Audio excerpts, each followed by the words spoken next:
قال الله تعالى في كلامه المجيد وفي فرقانه الحميد فأعوذ بالله من الشيطان الرجيم بسم الله الرحمن الرحيم يا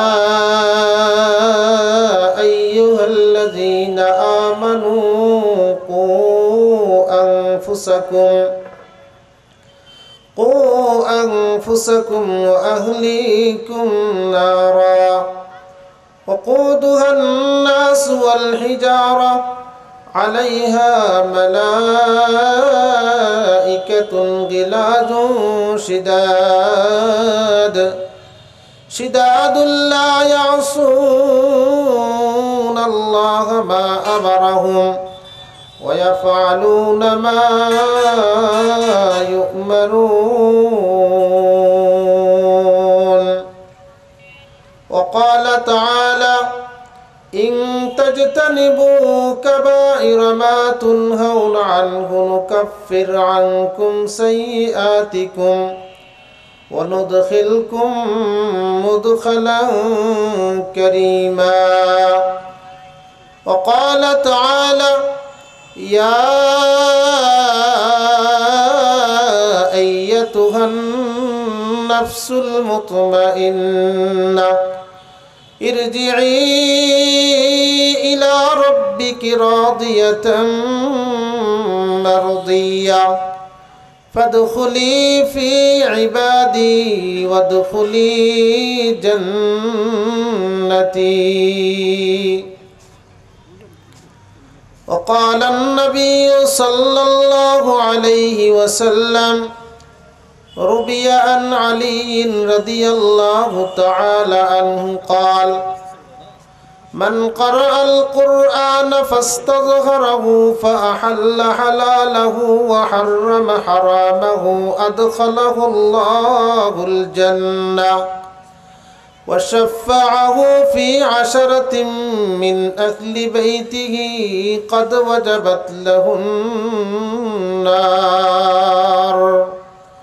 وقال صاحب القرآن صلى الله عليه وسلم ألا إن في الجسد مضغة إذا صلحت صلح الجسد كله وإذا فسدت فسد الجسد كله ألا وهي القلب آمنت بالله صدق الله مولانا العظيم وصدق رسوله النبي الأمي الكريم ونحن على ذلك لمن الشاهدين والشاكرين والحمد لله رب العالمين الحمد لمن قدر خيرا وخبالا الحمد لمن قدر خيرا وخبالا والشكر لمن صور حسنا وجمالا فرد صمد عن صفة الخلق بريء فرد صمد عن صفة الخلق بريء رب أزلي خلق الخلق كمالا لا شبه ولا مثل ولا كفو لمولى لا شبه ولا مثل ولا كفو لمولى لا بلد ولا والد لا عم وخالا لا بلد ولا والد لا عم وخالا সম্মানিত উপস্থিতি অধ্যকার আয়োজিত আলহাজ মুমতাজউদ্দিন হাফিজিয়া মাদ্রাসা ও লিল্লা বোর্ডিং কর্তৃক আয়োজিত হাফেজ ছাত্রদের দস্তরবন্দি উপলক্ষে আজকের এই মাহফিলের সম্মানিত সভাপতি, প্রধান অতিথি, বিশেষ অতিথি এবং আমার মঞ্চের সামনে উপবিষ্ট মুসল্লিয়ান এজাম, পর্দার আড়ালে অবস্থানরত মা ও বোনেরা, সর্বপ্রথম মহান মালিকের দরবারে লাখো কোটি শুকরিয়া আদায় করছি যে আল্লাহ তাবারক তাআলা আমাদেরকে ইশার নামাজ আদায় করার পরে দ্বীনি এক মজমা, দুনিয়ার জান্নাতের এক বাগানে আল্লাহ তাবারক তাআলা আমাদেরকে কোরআন ও হাদিস থেকে আলোচনা করবার জন্য এবং আলোচনা শুনবার জন্য আমাদেরকে একত্রিত হওয়ার সুযোগ দিয়েছেন। সেজন্য আমরা সকলেই জবান খুলে সকলেই কালিমাতুশ শুকর আদায় করছি, আলহামদুলিল্লাহ। যেই মুহূর্তে হাজারো মানুষ, হাজারো যুবক যুবতী বিভিন্ন জায়গায় গুনাহের মজলিসে, গুনাহের মজমায়, বেহায়াপনার মজলিসে, বেহায়াপনার মজমায় সময় অতিবাহিত করছেন, এমন মুহূর্তে আল্লাহ তাবারক তাআলা আমাদেরকে বাছাই ছাঁটাই করে কোরআনের মজমায়ের জন্য, কোরআনের মজলিসের জন্য আল্লাহ পাক আমাদেরকে কবুল করেছেন। এজন্য আমরা সকলেই আরেকবার কালিমাতুশ শুকর আদায় করছি, আলহামদুলিল্লাহ। অন্তরের অন্তঃস্থল থেকে আমরা সকলে দরুদ ও সালাম আদায় করছি সেই মহান মানবের প্রতি, সেই মহান পয়গম্বরের প্রতি, যেই মহান পয়গম্বর যিনি ছিলেন রাষ্ট্রের রাষ্ট্রপতি, সমাজের সমাজপতি, মসজিদে করেছেন ইমামতি, সেই প্রিয় পয়গম্বরের শানে দেল খুলে অন্তরের অন্তঃস্থল থেকে সকলেই দরুদ ও সালাম আদায় করছি, সাল্লাল্লাহু আলাইহি ওয়াসাল্লাম।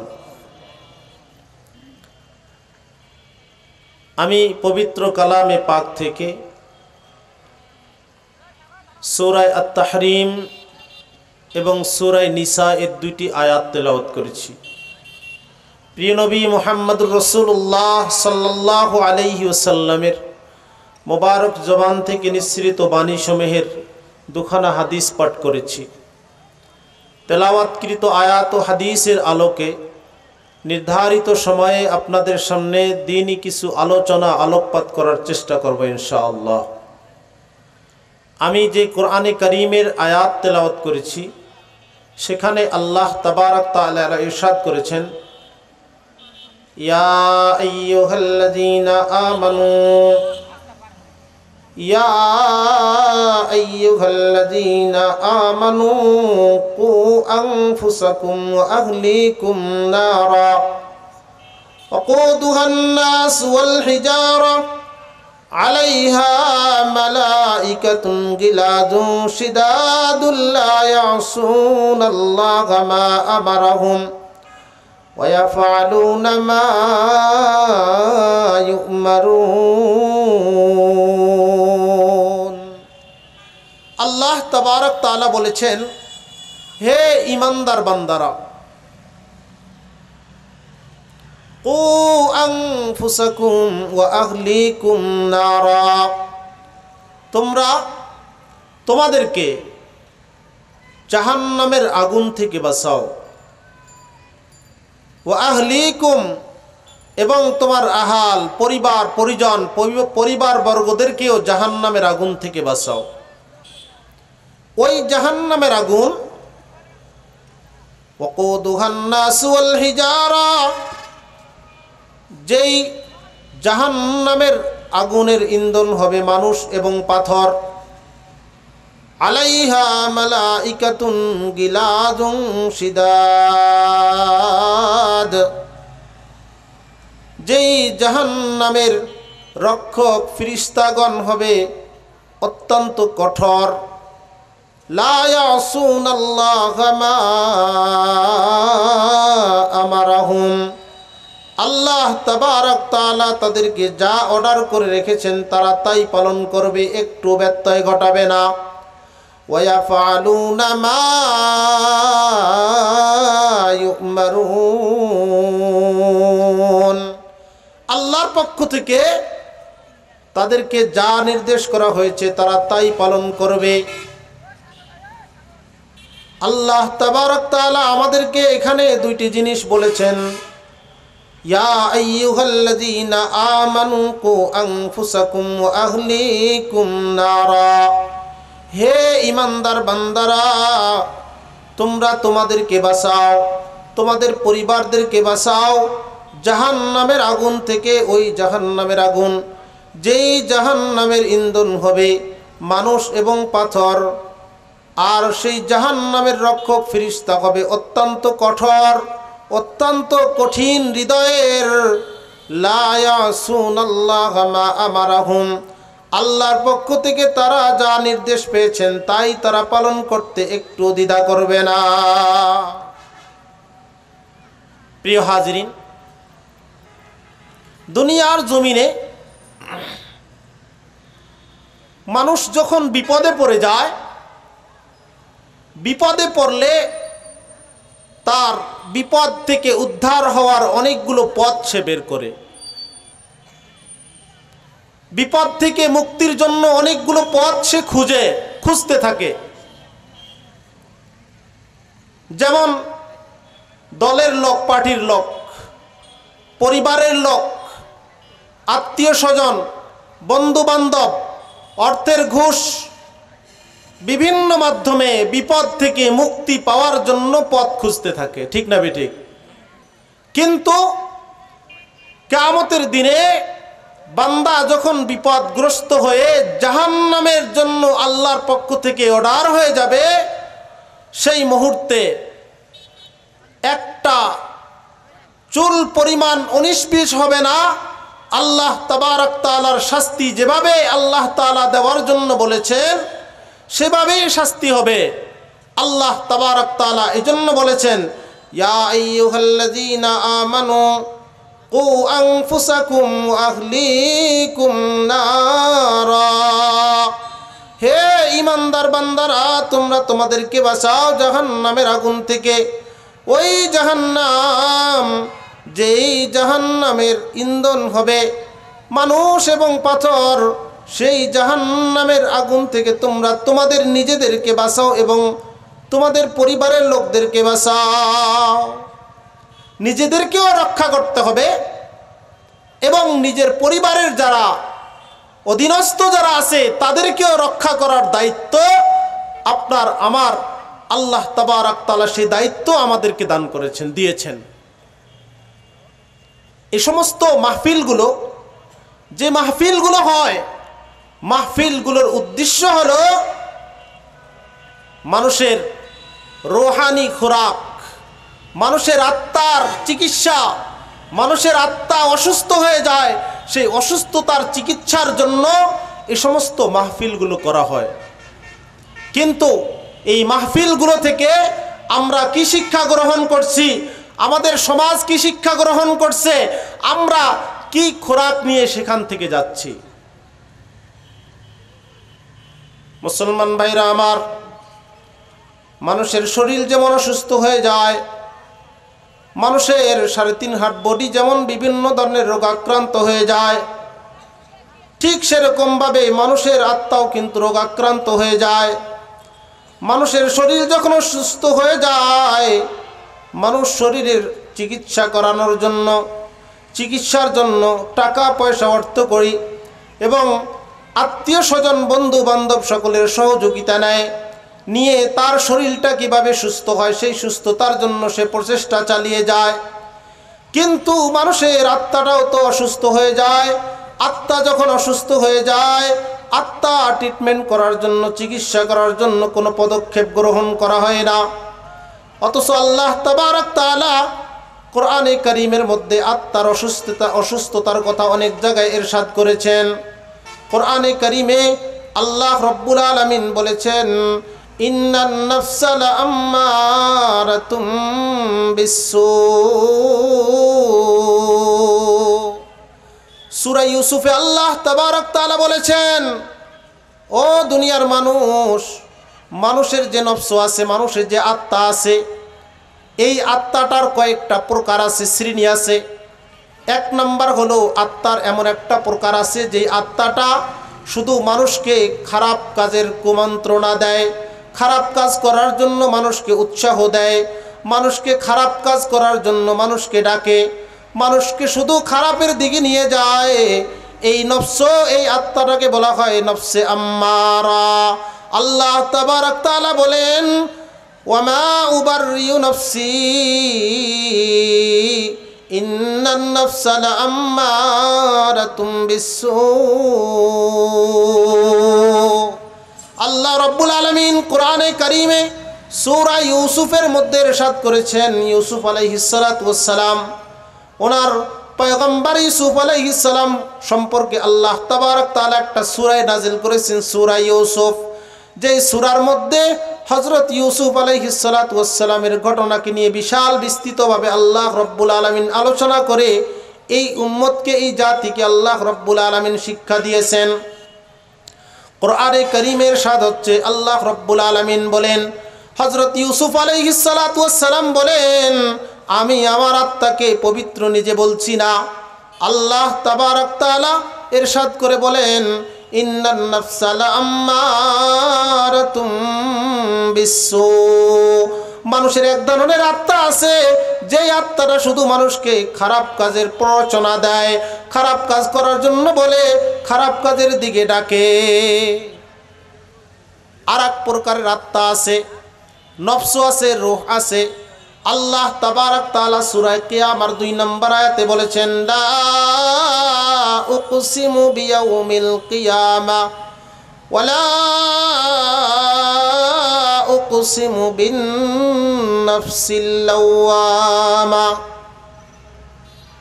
আল্লাহ রাব্বুল আলামিন বলেন, আমি নফসে লাওয়ামার কসম করে বলছি। নফসে লাওয়ামা এক প্রকারের আত্মা, যার নাম হলো লাওয়ামা। প্রথম নাম্বার প্রকার বলছি নফসে আম্মারা, ওই আত্মা, যেই আত্মাটা শুধু মানুষকে খারাপ কাজের আদেশ করে। 2 নাম্বার ওই আত্মা, যেই আত্মাকে লাওয়ামা বলা হয়। লাওয়ামা মানে ধিক্কার দানকারী, যে ধিক্কার দেয়, এমন একটা আত্মা। এই আত্মাটাকে কোরআনের ভাষায় মুফাসসিরিনে ইকরাম বলেছেন, এইটাকে নফসে লাওয়ামা বলা হয়। রব্বুল আলামিন বলেন, এই নফসটা মানুষকে শুধুমাত্র ধিক্কার দেয়। যদি কাল কিয়ামতের ময়দানে কোনো মানুষ ঈমানহারা হয়ে দুনিয়া ছেড়ে চলে যায়, নফস কাল কিয়ামতের দিনে তাকে বলবে, আরে নফস, তুমি দুনিয়াতে কি করেছো? ঈমান কেন আনোনি? ঈমান যদি আনতে, তাহলে তুমি আজকে এই মহা বিপদের সময় তুমি কঠিনভাবে গ্রেফতার হতে না, তুমি নাজাত পেয়ে যেতে। যদি কাল কিয়ামতের ময়দানে কোনো মুমিন বান্দা আল্লাহ তাবারক তাআলার আদালতে নাজাত প্রাপ্ত হয়ে যায়, তবুও এই নফস তাকে ধিক্কার দেবে। নফস, ওই আত্মা, তুমি দুনিয়াতে যদি আর একটু ভালো আমল করতে, তাহলে তোমার আজকে বিচার হইতো না, তাহলে তোমার আজকে আরো ভালো ফলাফল হইতো। জান্নাতে যাওয়ার পরেও ওই আত্মাগুলো ওই তাকে ধিক্কার দিবে, বলবে, ও দুনিয়ার মধ্যে তুমি যদি আর একটু বেশি আমল করতে, আর একটু ভালো আমল করতে, তাহলে তো তুমি ওই সমস্ত সাহাবীদের পরে যারা বুজুর্গানে দিন দুনিয়া ছেড়ে চলে গেছে, তাদের মতো তুমি ভালো জান্নাতের উঁচা স্থান তুমি কামাই করতে পারতে, অর্জন করতে পারতে। 2 নম্বর আত্মার নাম হলো নফসে লাওয়ামা। আর এক প্রকারের আত্মা আছে, যেই আত্মাকে বলা হয় নফসে মুতমাইন্না। আল্লাহ তাবারক তাআলা কোরআনে কারীমের মধ্যে ইরশাদ করেছেন, ইয়া আইয়াতুহান নাফসুল মুতমাইন্না, ইয়া আইয়াতুহান নাফসুল মুতমাইন্না ইরজিই ইলা রাব্বিকি রাদিয়াতাম মারদিয়া ফাদখুলি ফি ইবাদি ওয়াদখুলি জান্নাতি। হে তৃপ্ত, সহকারে সন্তুষ্ট আত্মা, মুতমাইন্না বলা হয় সন্তুষ্ট আত্মা।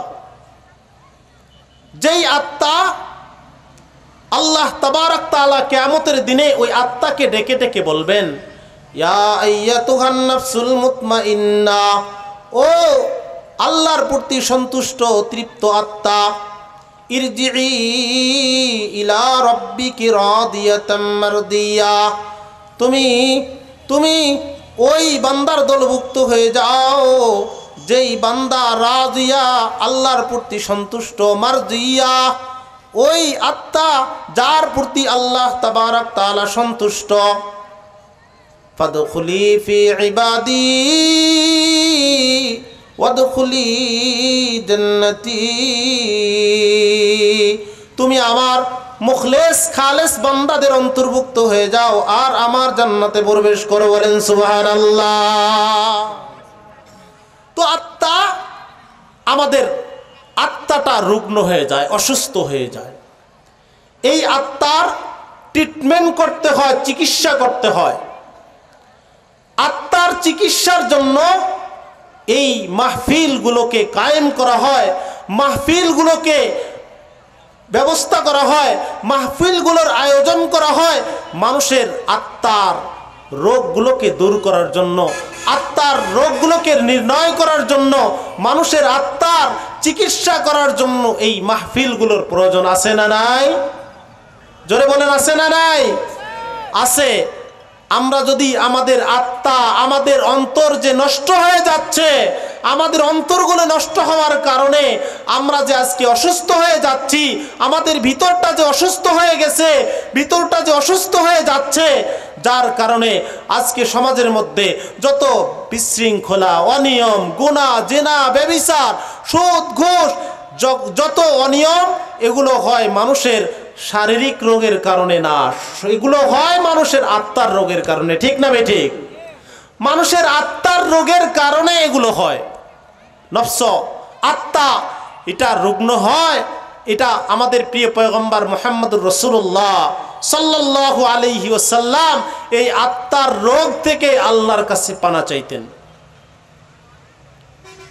প্রত্যেকটা বক্তা আলোচনা শুরুর আগে একটা খুতবা পাঠ করে কি করে না? সুন্দর করে একটা খুতবা পাঠ করে।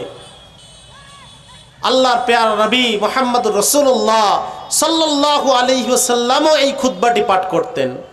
বলেন সুবহানাল্লাহ। খুতবাতে কি বলা আছে? প্রিয় নবী মুহাম্মদুর রাসূলুল্লাহ সাল্লাল্লাহু আলাইহি ওয়াসাল্লাম আল্লাহ তাবারক তাআলার কাছে দোয়া করতেন আত্মার অনিষ্টতা থেকে, নফসের অনিষ্টতা থেকে আল্লাহ তাবারক তাআলার কাছে দোয়া করতেন। আল্লাহর কাছে বলতেন, আল্লাহ আল্লাহুম্মা আতি নফসি তাকওয়াহা ওয়া যাক্কিহা ওয়া আনতা খায়রু মান যাক্কাহা আনতা ওয়ালিয়ুহা। আল্লাহ, আমার আত্মাটা যেন নষ্ট না হয়, আমার আত্মার ভিতরে, আমার কলবের ভিতরে আপনার ভয়, আপনার তাকওয়া ঢুকায় দেন। বলেন সুবহানাল্লাহ। কে বলতেন এটা? আমাদের প্রিয় পয়গম্বর জনাবে মুহাম্মদুর রাসূলুল্লাহ সাল্লাল্লাহু আলাইহি ওয়াসাল্লাম, যিনি নিজের নফস সম্পর্কে আল্লাহ পাকের কাছে দোয়া করতেন। আরেকটি দোয়া বর্ণিত আছে, রাসূল করিম সাল্লাল্লাহু আলাইহি ওয়াসাল্লাম আল্লাহর কাছে দোয়া করতেন, ওয়ালা তাকিলনি ইলা নাফসি তারফাতা আইন, ওয়ালা তাকিলনি ইলা নাফসি তারফাতা আইন। রব্বুল আলামিন, আপনি আমার আত্মার প্রতি আমাকে এক মিনিটের, এক মুহূর্তের জন্য আমাকে আত্মার অনুকূলে করে দিয়েন না। আল্লাহ, আপনি আমার অভিভাবক, আপনি আমার ওলি, আপনি আমার আত্মার অনুকূলে আমাকে কখনো করে দিবেন না। আত্মা যদি আমাকে খারাপের দিকে নিয়ে যায় তখন আমি ক্ষতিগ্রস্ত হয়ে যাব। আল্লাহর পয়গম্বর মুহাম্মদুর রাসূলুল্লাহ সাল্লাল্লাহু আলাইহি ওয়াসাল্লাম খুতবার মধ্যে পড়তেন, ওয়া মিন শুরুরি আনফুসিনা ওয়া মিন সাইয়্যাতি আমালিনা। এই খুতবা শুনছেন আপনারা, শোনেন না? প্রত্যেকটা আওয়াজ আলোচক আলোচনার শুরুতে এই খুতবাটি পাঠ করেন, ওয়ামিন শুরুরি আনফুসিনা ওয়ামিন সাইয়্যাতি আমালিনা। রব্বুল আলামিন, আপনার কাছে আশ্রয় চাচ্ছি, আপনার কাছে পানা চাচ্ছি আমার নফসের অনিষ্টতা, নফসের খারাপিগুলো থেকে।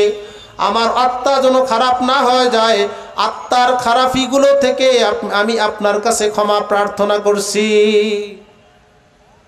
আত্মাটা যদি মানুষের খারাপ হয়ে যায়, রুগ্ন হয়ে যায়, তখন এই আত্মার রুগ্ন আত্মার চিকিৎসা করা, রুগ্ন আত্মার ট্রিটমেন্ট করা অত্যন্ত জরুরি, অত্যন্ত জরুরি। মানুষ শারীরিকভাবে অসুস্থ হলে এই শারীরিক অসুস্থতার চিকিৎসা না করলে মানুষের হায়াত শেষ হয়ে যাবে, মারা যাবে। মৃত্যু তো আমাদের বরণ করতেই হবে। 2 দিন আগে আর পরে হয়তো ট্রিটমেন্ট না পেলে 2-4 দিন, কিছুদিন আগে দুনিয়া ছেড়ে চলে যাওয়ার সম্ভাবনা থাকে। আর আত্মার রোগের ট্রিটমেন্ট না করে যদি আল্লাহর আদালতে চলে যায়, বিচারের আদালতে চলে যায়, এহ জগৎ ত্যাগ করে চলে যায়, তাহলে আত্মার যদি বেঈমান হয়ে, আত্মা নষ্ট হয়ে বেঈমান হয়ে দুনিয়া ছেড়ে চলে যায়, তাহলে তো আজীবন অনন্তকাল চিরকাল তাকে জাহান্নামে চলে যেতে হবে। তাহলে শারীরিক রোগের তুলনায় আত্মার রোগের চিকিৎসা করা এটা আরো বেশি গুরুত্বপূর্ণ, ঠিক না বেঠিক? এইটা আমাদের চিকিৎসা করতে হবে। কি কি রোগ হয় আত্মার মধ্যে? উলামা ইকরাম বলেছেন আত্মার বড় বড় অনেকগুলি রোগ আছে। তার মধ্যে একটি বড় রোগ হলো হাসাদ, হিংসা। আল্লাহ তাবারক তাআলার পয়গম্বরের প্রতি যে কোরআনে কারীম নাযিল হয়েছে, সূরা ফালাক আমরা তেলাওয়াত করলে সেখানে দেখতে পাই আল্লাহ রাব্বুল আলামিন বলেছেন, ওয়া মিন শাররি হাসিদিন ইযা হাসাদ, কুল আউযু বিরাব্বিল ফালাক মিন শাররি মা খালাক, ওয়া মিন শাররি গাসিকিন ইযা ওয়াকাব, ওয়া মিন শাররিন নাফাসাতি ফিল উকাদ, ওয়া মিন শাররি হাসিদিন ইযা হাসাদ। উপস্থিত হাজিরিন, আল্লাহ রাব্বুল আলামিন কোরআনে কারীমের এই সূরা ফালাকের শেষ আয়াতে বলেন, ও আল্লাহ, আমি আপনার কাছে আশ্রয় প্রার্থনা করছি ওই হিংসুকের হিংসা থেকে, যখন সে হিংসা করে। আল্লাহ পাক তাবারক তাআলার পয়গম্বরকে আল্লাহ রাব্বুল আলামিন এই আয়াত নাজিল করে শিক্ষা দিয়েছেন হিংসুকের হিংসা থেকে পানা আশ্রয় গ্রহণ করতে, আশ্রয় চাইতে। হিংসা, হাসাদ এমন একটি রোগ, যেই রোগ সম্পর্কে আল্লাহর পয়গম্বর মুহাম্মদুর রাসূলুল্লাহ সাল্লাল্লাহু আলাইহি ওয়াসাল্লাম বলেছেন। আবু হুরায়রা রাদিয়াল্লাহু তাআলা আনহু থেকে বর্ণিত, আবু হুরায়রা রাদিয়াল্লাহু তাআলা আনহু বলেন, ইয়াকুম ওয়াল হাসাদ ফাইন্নাল হাসাদা ইয়াকুলুল হাসানাতু কামা তাকুলুন নারুল হাতাব। প্রিয় হাজরিন, পয়গম্বর সাল্লাল্লাহু আলাইহি ওয়াসাল্লাম বলেছেন, তোমরা হিংসা থেকে বেঁচে থাকো। ইয়াকুম ওয়াল হাসাদ ফাইন্নাল হাসাদা ইয়াকুলুল হাসানাত কামা তাকুলুন নারুল হাতাব। তোমরা হিংসা থেকে বেঁচে থাকো, কেননা হিংসা এমন একটি জিনিস, এমন একটি রোগ, এমন একটি মারাত্মক জিনিস যেটা মানুষের আমলগুলোকে নষ্ট করে দেয়। বলেন নাউজুবিল্লাহ। কামা তাকুলুন নারুল হাতাব, যেমন নাকি আগুনের মধ্যে খড়কুটা পড়লে খড়কুটাকে আগুনে জ্বালিয়ে শেষ করে দেয়, ছাই বানিয়ে দেয়, ঠিক সেরকম কোনো মানুষের ভিতরে যদি হিংসা ঢুকে যায়, হাসাদ ঢুকে যায়, সঙ্গে সঙ্গে তার আমলগুলো নষ্ট হতে থাকে, নষ্ট হওয়া শুরু করে দেয়।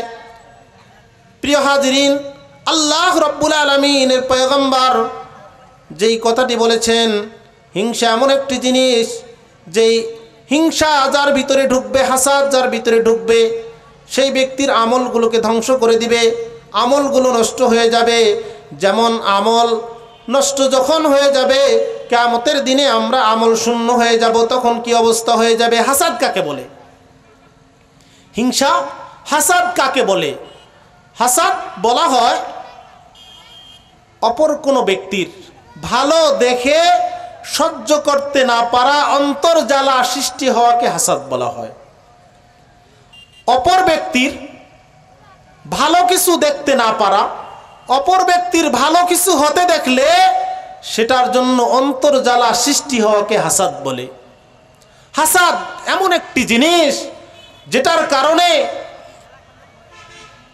সর্বপ্রথম ফিতনা, সর্বপ্রথম সমস্যা এই পৃথিবীর জমিনে সৃষ্টি হয়েছে, বলেন নাউজুবিল্লাহ। আল্লাহ তাবারক তাআলা যখন এই পৃথিবীর জমিনে মানুষ সৃষ্টি করতে চাইলেন, মানুষ যখন আল্লাহ তাবারক তাআলা সৃষ্টি করতে চাইলেন, ফেরেশতা কুলে যার অন্তর্ভুক্তি ছিল ইবলিস, তার সহ্য হলো না।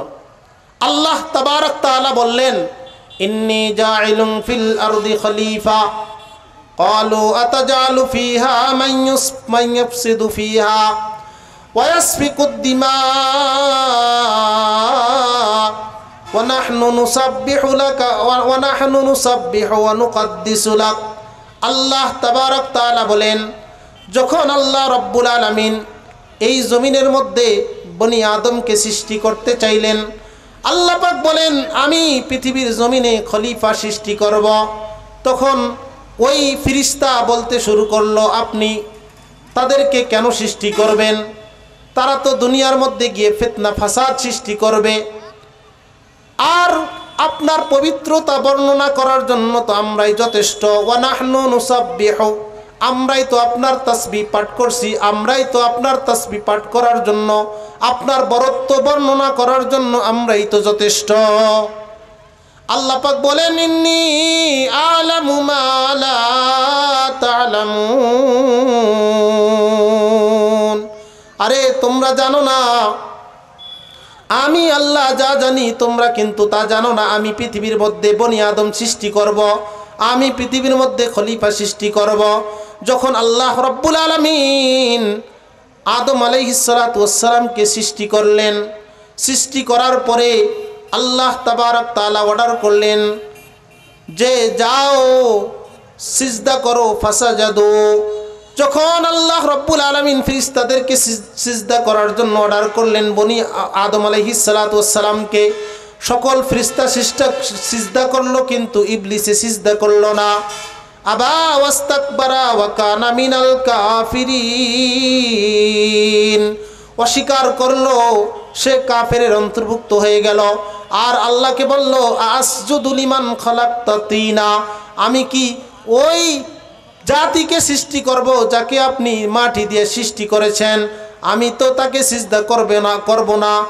আপনি আমাকে সৃষ্টি করেছেন আগুন দিয়া, খালাকতানি মিন নারিন ওয়া খালাকতাহু মিন তিন, আপনি তো তাকে সৃষ্টি করেছেন মাটি দিয়ে, মাটির স্বভাব হলো নিচে থাকা, আর আপনি আমাকে সৃষ্টি করেছেন আগুন দিয়ে, আগুনের স্বভাব হলো উপরে যাওয়া, উপরেরটা কখনো নিচেকে সিজদা করতে পারে না।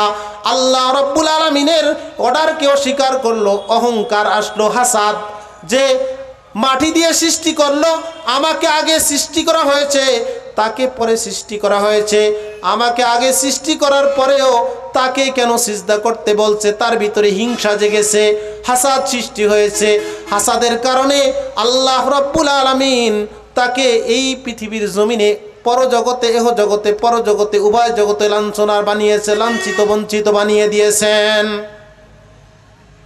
তো পৃথিবীর জমিনে সর্বপ্রথম যে অপরাধটি সংগঠিত হয়েছিল সেটা হাসাদের কারণে, হিংসার কারণে।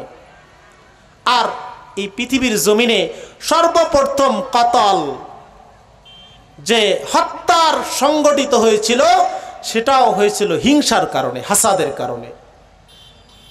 হযরত পয়গম্বর আদম আলাইহিস সালাতু ওয়াস সালামের দুটি সন্তান হাবিল আর কাবিল, আপনারা শুনেছেন কোরবানির সময় আসলে মসজিদে মসজিদে আলোচনাটি হয়।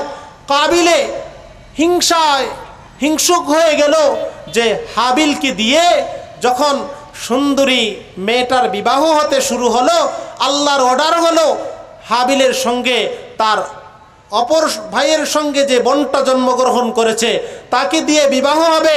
কাবিলের ওটা আর সহ্য হলো না, সে হিংসা বশীভূত হয়ে তখন হাবিলকে হত্যা করলো। তাহলে এই হাসাদের কারণে, হিংসার কারণে আরেকটি বড় ধরনের হত্যাকাণ্ড সংগঠিত হলো পৃথিবীর জমিনে, সর্বপ্রথম যে সমস্যাটি সংগঠিত হলো, হত্যা হলো, কতল হলো, সেটা হিংসার কারণেই হলো।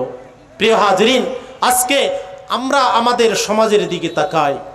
আমাদের পরিবারের মধ্যে যদি দুইটা মানুষ থাকে, দুইটা মানুষের মধ্যে একজন আরেকজন আর ভালো আমরা দেখতে পাই না। আমাদের অন্তরে জ্বালা সৃষ্টি হয়ে যায়। একজন আরেকজনের উন্নতি, তরক্কি, তার শারীরিক সুস্থতা এবং বাহ্যিক যত সুবিধা আছে, সে যদি সুবিধাগুলো পেতে শুরু করে, তখন কিন্তু এগুলা আর তার সহ্য হয় না। আমাদের প্রত্যেকটা পরিবারে হিংসা, সমাজের মধ্যে হিংসা, মসজিদগুলোতে হিংসা, মাদ্রাসাগুলোতে হিংসা, রাজনৈতিক অবস্থাগুলোতে হিংসা, হাসাদ আর হাসাদ। আল্লাহ তাবারক তাআলার পয়গম্বর বলেছেন, আল ফাইনাল হাসানা হাসাদা ইয়াকুলুল হাসানাতু কামা তাকুলুন নারুল হাতাব। মানুষের হিংসা এটা মানুষের আমলগুলোকে সেভাবে নষ্ট করে দেয়, জ্বালিয়ে দেয়, নষ্ট করে দেয়, যেমন নাকি মানুষের আগুন জ্বালাইলে খড়কুটোগুলোকে আগুন যেভাবে জ্বালিয়ে শেষ করে দেয়, মানুষের নেক আমলগুলো হিংসার কারণে কিন্তু নষ্ট হয়ে যায়। তাহলে আমরা যে হিংসা লালন করি, হাসাদ লালন করি, আমরা টেরও পাচ্ছি না যে আমাদের আমলনামাগুলো থেকে, আমাদের আমল থেকে সওয়াবগুলো শেষ হয়ে যাচ্ছে, আমাদের আমল থেকে সওয়াবগুলো নষ্ট হয়ে যাচ্ছে। প্রিয় নবী মুহাম্মদুর রাসূলুল্লাহ সাল্লাল্লাহু আলাইহি ওয়াসাল্লাম একদিন সাহাবা ইকরাম রাদিয়াল্লাহু তাআলা আনহুমের মজলিসের মধ্যে বললেন, আতাদরুনা মাল মুফলিস, ও আমার সাহাবারা, তোমরা কি জানো পৃথিবীর মধ্যে সবচেয়ে গরিব মানুষটাকে? কে বলতে পারবে তোমাদের মধ্যে? সাহাবা ইকরাম রাদিয়াল্লাহু আনহুম আজমাইন বললেন, ইয়া রাসূলুল্লাহ, আমরা তো জানি মুফলিস, গরিব, অসহায়। গরিব ওই ব্যক্তিকে বলা হয় মাল্লা মাতা ওয়ালা দিরহামা, যার অর্থ নাই, টাকা পয়সা নাই, ওই ব্যক্তিকে গরিব বলি আমরা। রাসূলুল্লাহ সাল্লাল্লাহু আলাইহি ওয়াসাল্লাম বললেন, না, ওই ব্যক্তি গরিব না, প্রকৃতপক্ষে গরিব হলো ওই ব্যক্তি যে ব্যক্তি কাল কিয়ামতের ময়দানে অনেকগুলি ইবাদত নিয়ে আল্লাহর আদালতে হাজির হয়ে যাবে। আল্লাহ রব্বুল আলামিনের আদালতে অনেকগুলো ইবাদত, নামাজের ইবাদত, হজের ইবাদত, যাকাতের ইবাদত, অনেক তাসবিহ তাহলিলের ইবাদত, অনেক ইবাদত নিয়ে আল্লাহর আদালতে কিয়ামতের দিনে হাজির হয়ে যাবে। কিন্তু ওই ব্যক্তির আমলনামাগুলো কাল কিয়ামতের দিনে অনেক পাওনাদার চলে আসবে। পাওনাদার আসার পরে এক একজনে তার সেদিন তো আর কিছু দেওয়ার মতো থাকবে না। অর্থ নাই, টাকা নাই, পয়সা নাই, শক্তি চলবে না, কারো কোনো কারো প্রতি কোনো ধমক চলবে না। সেদিন তখন ওই ঋণী ব্যক্তিদের ঋণগুলো পরিশোধ করার একমাত্র উপায় হলো তাকে সওয়াব দিয়ে দিতে হবে। আল্লাহ রব্বুল আলামিনের পয়গম্বর বলেছেন, প্রকৃতপক্ষে গরিব হলো ওই মানুষটা, যেই মানুষটা আল্লাহ তাবারক তাআলার আদালতে কিয়ামতের দিনে অনেকগুলি ইবাদত নিয়ে হাজির হবে, কিন্তু একজন এসে বলবে, ও দুনিয়ার বান্দা, তুমি দুনিয়াতে থাকাকালে আপনি আমাকে একটা থাপ্পড় মেরেছিলেন, ওই থাপ্পড়ের বদলাটা আজকে আপনি পরিশোধ করেন। তখন আল্লাহ তাবারক তাআলা বলবে, দাও, পরিশোধ করে দাও। পরিশোধ করার তো কোনো কিছু থাকবে না, তখন তাকে তার জন্য সওয়াব দিয়ে দেওয়া হবে। আল্লাহর পয়গম্বর বলেছেন, ফাকাদ লাতামা হাযা ওয়া কাযাফা হাযা ওয়া শাতামা হাযা ওয়া আকালা মালা হাযা ওয়া কাসা ওয়া কাযাফা হাযা ওয়া সাফাকা দামা হাযা। কাল কিয়ামতের দিনে ওই ব্যক্তি যে অনেকগুলো আমল নিয়ে আল্লাহর আদালতে হাজির হয়েছিল, তাকে বলা হবে, দাও, তুমি তোমার ঋণগুলো পরিশোধ করো। ঋণ কি ঋণ? একজন মানুষকে থাপ্পড় মেরেছিল, একজন মানুষের অর্থ সম্পদ ভক্ষণ করে এসেছিল, একজন মানুষকে মিথ্যা অপবাদ দিয়েছিল, একজন মানুষকে গালাগালি করে এসেছিল, একজন মানুষের সম্পদ লুণ্ঠন করে এসেছিল। কাল কিয়ামতের দিনে অনেকগুলি সওয়াব থাকার পরেও ওই পাওনাদারগুলো যখন উপস্থিত হয়ে যাবে তখন তার আমলনামা থেকে সওয়াবগুলো দিয়ে দেওয়া হবে। সওয়াবগুলো দিতে দিতে দিতে দিতে সমস্ত পাওনাদারকে যখন সওয়াবগুলো দেওয়া হয়ে গেল, দেওয়া যখন হয়ে যাবে, সওয়াব শেষ হয়ে যাবে, পাওনাদার আরও বাকি থাকবে। আল্লাহ রব্বুল আলামিন বলবে, এখন আর তুমি কি দিবে, তোমার তো দেওয়ার কিছু নাই। তো তখন তাকে বলা হবে, ওই ব্যক্তির পাপের বোঝাগুলো ওর কাঁধে দিয়ে দাও, আর ওই ব্যক্তিকে জান্নাতে দিয়ে দাও, আর এই ব্যক্তিকে তার পরিবর্তে জাহান্নামে নিক্ষেপ করো। বলেন নাউজুবিল্লাহ। তাহলে আমরা কিছু নেক আমল করতেছি, কিছু সওয়াবের কাজ করতেছি, আমরা নামাজ পড়তেছি, রোজা রাখতেছি, হজ করতেছি, যাকাত দিচ্ছি, কিন্তু আমাদের আমলনামাগুলো আমাদের কিছু গুনাহের কারণে, কিছু আমাদের পাপের কারণে আমাদের আমলনামাগুলো নষ্ট হয়ে যাচ্ছে, আমলগুলো আমাদের চলে যাচ্ছে, আমলগুলো আমাদের শেষ হয়ে যাচ্ছে। আল্লাহর পয়গম্বর বলেন, ফাইন্নাল হাসাদা ইয়াকুলুল হাসানাত কামা তাকুলুন নারুল হাতাব। কাল কিয়ামতের দিনে আমাদের আমলনামাগুলো শেষ হয়ে যাবে, যেমন আমলনামা হিংসার দ্বারায় আমল শেষ হয়ে যায়, যেমন নাকি আগুনের মধ্যে খড়কুটা দিলে আগুন খড়কুটাগুলোকে জ্বালিয়ে পুড়িয়ে ছারখার করে দেয়।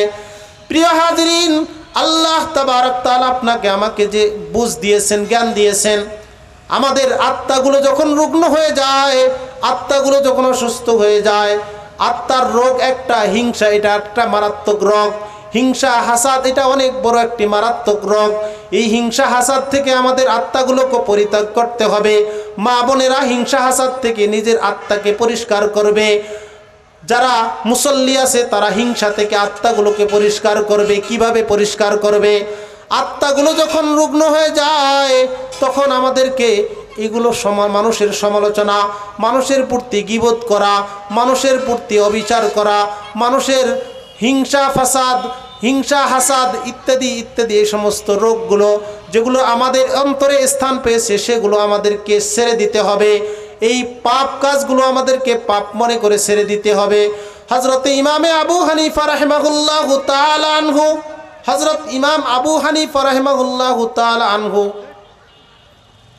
ওনার সম্পর্কে বর্ণিত আছে যে উনি কখনো কোনোদিন কারো প্রতি হিংসা করতেন না, গীবত করতেন না। কেন? কয় আবু হানিফা রাহিমাহুল্লাহু তাআলা আনহু বলতেন, ছাত্রদেরকে পড়ানোর সময় ইমামে আবু হানিফা রাহিমাহুল্লাহু তাআলা আনহু বলেছিলেন, কয় মানুষের হিংসা করলে, মানুষের প্রতি বিদ্বেষ পড়লে, হিংসা স্থাপন করলে গুনাহগুলো তো তার, আমার এই হিংসার কারণে যে গুনাহটা হবে তার পরিবর্তে তো তাকে সওয়াব দিয়ে দিতে হবে। আবার যদি কখনো হিংসা করতে মনে চায় তাহলে আমি মানুষের হিংসা কেন করব? তাকে তো হিংসার কারণে তাকে সওয়াবগুলো দিয়ে দিতে হবে, সওয়াবগুলো আমার নষ্ট হয়ে যাবে। মুসলমান ভাইরা, তিনি বলেন কারো যদি হিংসাকান্ত করতেই মনে চায় তাহলে সে যেন বাপের প্রতি, মায়ের প্রতি হিংসা হাসাদ করে, গীবত করে। কেন? কয় সওয়াবগুলো পাইলে যেন বাপে পেয়ে যায়, মায়ে পেয়ে যায়, মানুষে যেন না পায়। ইমামে আবু হানিফা রাহিমাহুল্লাহু তাআলা আনহু এই কথায় বুঝানোর জন্য যে হিংসা হাসাদ গীবত পরনিন্দা করলে নিজের আমলগুলো, নিজের ইবাদতের সওয়াবগুলো নষ্ট হয়ে যায়। এজন্য আপনাকে, আমাকে, আমাদেরকে হিংসা পরিত্যাগ করতে হবে।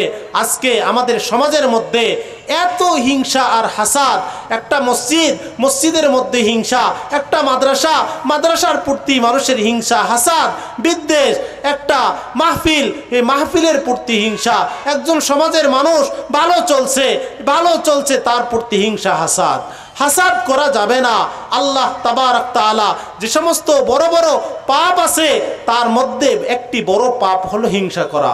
আল্লাহ তাবারক তাআলা কোরআনে কারিমে সূরা নিসার 31 নম্বর আয়াতে ইরশাদ করেছেন, ইন তাজতানিবু কাবাইরা মা তুনহাউনা আন নুকাফির আনকুম সাইয়্যাতিকুম ওয়া নুদখিলকুম মুদখালান কারীমা। আল্লাহ পাক বলেন, তোমরা যদি বড় বড় পাপ যেগুলো আছে এই পাপগুলোকে তোমরা যদি পরিত্যাগ করো, পাপগুলোকে ছেড়ে দাও, আল্লাহ তাবারক তাআলা বলেন আমি বান্দা তোমার গুনাহগুলি মাফ করে দিব। বলেন সুবহানাল্লাহ। ওয়ানুদখিলুকুম মুদখালান কারীমা, এবং আমি তোমাদেরকে সম্মানজনক স্থান দান করব। প্রিয় হাজিরিন, আল্লাহ রাব্বুল আলামিন বলেছেন বড় বড় গুনাহগুলো ছেড়ে দিলে ছোট ছোট গুনাহের কারণে আল্লাহ রাব্বুল আলামিন ছোট ছোট গুনাহগুলোকে এমনি এমনি ক্ষমা করে দেন। বলেন সুবহানাল্লাহ। ছোট ছোট গুনাহ কি? আমরা যখন বড় বড় পাপগুলো ছেড়ে দিব, হিংসা ছেড়ে দিব, আমরা যখন জিনা ব্যভিচার ছেড়ে দিব, সুদ ঘুষ ছেড়ে দিব, অন্যায় অবিচার ছেড়ে দিব, জুলুম ছেড়ে দিব, তখন আর যে ছোট ছোট যেগুলি পাপ হয়ে যায়, ছোট পাপ বলতে ওযু করতে আমরা কিছু ভুল করেছি, সুন্নত আমল করতে মসজিদে প্রবেশ করতে যে নিয়ম পদ্ধতি ছিল সেই পদ্ধতি কিছু ভুল করেছি, মানুষের সঙ্গে আদান প্রদানে কিছু ছোট ছোট ভুল করেছি, এই ভুলগুলো আল্লাহ তাবারক তাআলা আমাদের বড় বড় পাপগুলো ছেড়ে দিলে ছোট ছোট গুনাহগুলি আল্লাহ রাব্বুল আলামিন মাফ করে দিবেন। বলেন সুবহানাল্লাহ। হাদিসে পাক এসেছে, আল্লাহর পয়গম্বর বলেছেন যখন মানুষ ওযু করে, ওযু করার সময় যখন বান্দা মুখে কুলি করে, যখন বান্দা নাকে পানি দেয়, মুখের মধ্যে পানি দেয়, আল্লাহ তাবারক তাআলা এই ওযুর পানির সাথে সগীরা গুনাহগুলি আল্লাহ মাফ করে দেন। বলেন সুবহানাল্লাহ। যখন বান্দা হাত ধোয়, আল্লাহ তাবারক তাআলা হাতের গুনাহগুলি আল্লাহ পাক সগীরা গুনাহগুলি মাফ করে দেন। যখন বান্দা পা ধোয়, আল্লাহ তাবারক তাআলা পায়ের গুনাহগুলি আল্লাহ তাআলা মাফ করে দেন। হাদিসে পাক এসেছে, আল্লাহর পয়গম্বর বলেন খারাজাত খাতায়াহু, আল্লাহ তাবারক তাআলা তাদের আঙ্গুলের ভিতরে যে গুনাহগুলো আছে এই গুনাহগুলো আল্লাহ তাবারক তাআলা মাফ করে দেন। বলেন সুবহানাল্লাহ। তো আমাদেরকে এই বড় গুনাহ যেগুলো আছে আত্মার ভিতরে স্থান করে নিয়েছে, এই বড় গুনাহগুলো থেকে আল্লাহ তাবারক তাআলার কাছে আমাদের আত্মাকে পরিশুদ্ধ করে আমাদের ঈমান আমল নিয়ে আমাদের কবরে যাওয়ার চেষ্টা করতে হবে। আমাদের হায়াত আর কয়দিন, বাঁচবো, বেঁচে থাকবো আর কয়দিন। আল্লাহর নবী মুহাম্মদুর রাসূলুল্লাহ সাল্লাল্লাহু আলাইহি ওয়াসাল্লাম একদিন মসজিদে নববীতে বসা অনেক সাহাবাদেরকে নিয়ে আলোচনা করছেন।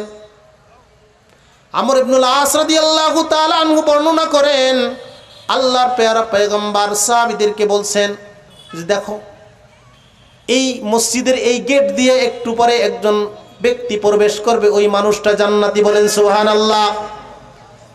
সকলেই অধীর আগ্রহ নিয়ে আছে কে প্রবেশ করবে, আর সেই মানুষটা কিনা সৌভাগ্যবান যে সেই মানুষটাকে আল্লাহর পয়গম্বর জান্নাতি বলে দিলেন। কিছুক্ষণ পরে একজন সাহাবী ওযু করার পরে স্যান্ডেলগুলো, জুতোগুলো হাতে নিয়ে মসজিদে প্রবেশ করলেন। সাহাবায়ে কেরাম সকলেই তার দিকে তাকাচ্ছে। মজলিস যখন শেষ হয়ে গেল, আমর ইবনুল আস রাদিয়াল্লাহু তাআলা আনহু বলেন আমার খুবই আগ্রহ হলো কি এমন আমল সে করে যে আমলের কারণে আল্লাহর পেয়ারা পয়গম্বর তাকে জান্নাতি বললেন।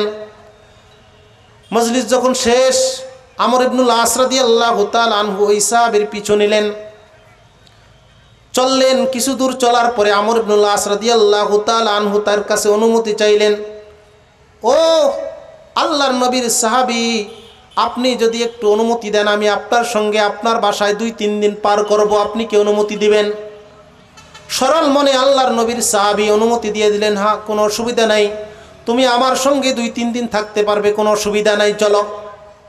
আল্লাহর নবীর সাহাবী উদ্দেশ্য হলো দেখবেন কি আমল করে, কি এমন একটা আমল তার ভিতরে আছে যে আমলের কারণে আল্লাহর পেয়ারা পয়গম্বর তাকে জান্নাতি বলে ঘোষণা দিলেন। দেখেন, রাত হয়ে গেল, স্বাভাবিক ইশার নামাজ হয়ে গেল, সকলে পরিবারের সদস্যরা ঘুমিয়ে পড়লেন। যেই সাহাবীকে আল্লাহর পয়গম্বর জান্নাতি বলেছেন তিনিও ঘুমিয়ে গেলেন। আর হযরত আমর ইবনুল আস রাদিয়াল্লাহু তাআলা আনহু বলেন আমি তো নির্ঘুম, দেখব উনি কি আমল করে। যে আমলের কারণে আল্লাহর পয়গম্বর তাকে জান্নাতি বললেন। রাতটা পার হয়ে গেল, নির্ঘুম। দিন আসলো, স্বাভাবিক আমরা যে আমলগুলো করি, ওই আল্লাহর পয়গম্বরের ওই সাহাবী ওই আমলগুলোই চালু করলেন, ওই আমলগুলোই করছেন, অন্য তেমন কোনো আমল করেন না। চলতে চলতে একদিন 2 দিন গেল, কোনো নতুন কিছু পাননি।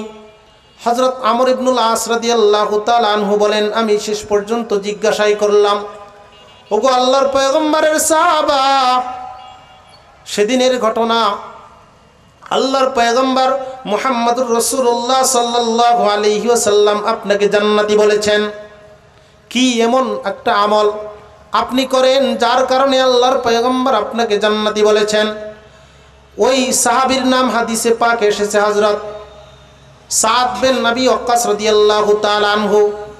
সাদ বিন আবি ওয়াক্কাস রাদিয়াল্লাহু তাআলা আনহু বলেন, যদি আল্লাহর পয়গম্বরের মোবারক জবান দিয়ে আমাকে জান্নাতি হওয়ার ঘোষণা আসে, তাহলে তো এটা অত্যন্ত সৌভাগ্যের বিষয় আমার। আল্লাহর পয়গম্বর যদি বলে থাকেন তে আমার কপাল ভালো।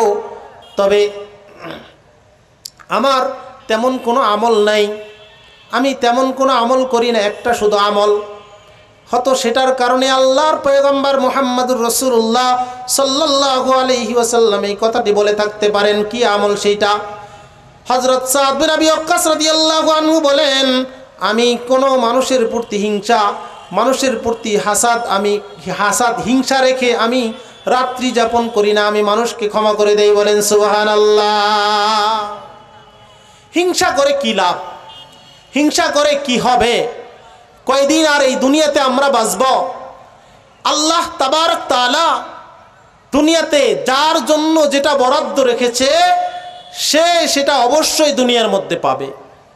আল্লাহ তাবারক তাআলা দুনিয়াতে সব নিয়ামত সবাইকে দেননি।